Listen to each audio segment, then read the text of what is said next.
venu ce jour à Saint-Louis, visiter la Légion de gendarmerie Nord, qui, comme vous le savez, couvre les régions de Louga, de Saint-Louis et de Matam. Donc après mon installation en novembre, le 21 novembre, je suis venu prendre contact plus approfondi ce matin avec, cet après-midi plutôt avec la Légion Nord pour voir les conditions dans lesquelles se déroulaient les actions de la gendarmerie dans ces 3 régions administratives.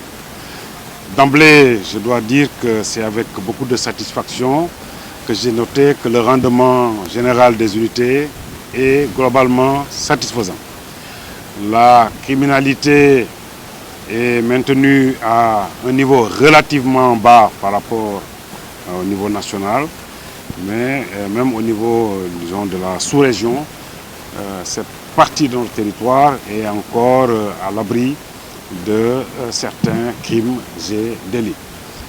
C'est pourquoi j'ai félicité le commandant de Légion, le colonel Cissé, ainsi que tous ses cadres et ce personnel pour leur engagement quotidien au service de nos concitoyens.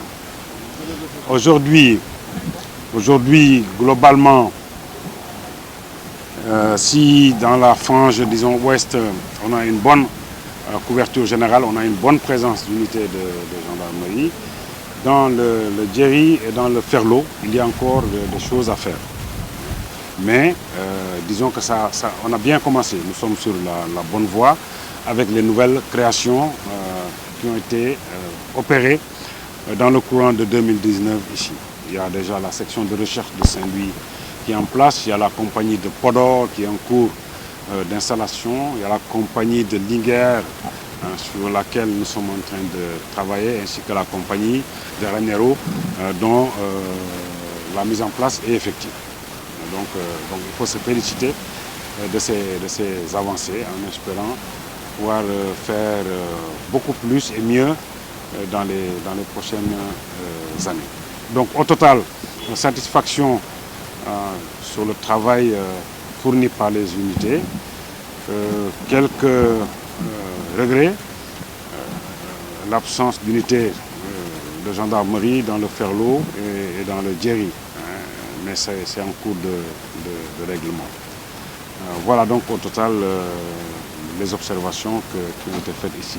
J'en ai profité naturellement pour redonner de l'impulsion, notamment en donnant de nouvelles orientations au colonel Cissé pour qu'il fasse effort sur le renseignement et les échanges, la communication avec nos concitoyens pour avoir les bonnes informations à temps afin de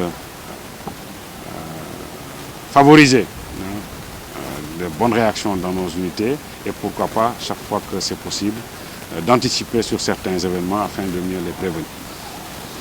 Nous ne pouvons pas travailler sans la population. Nous sommes là au service des populations. Nous développons de plus en plus une nouvelle approche de police que nous appelons la police de proximité et qui nous fait jouer fondamentalement un rôle de médiateur de la sécurité. En ce sens que toutes les composantes de notre société sont invitées à jouer leur partition dans la production de la sécurité. Ça va des associations de jeunes, aux leaders de communautés, aux associations de femmes et tout le monde autour de l'autorité administrative, notamment les préfets et le commandant de brigade, le commissaire de police, etc., concourent à la définition ou en tout cas à la mise en œuvre de politiques locales de sécurité.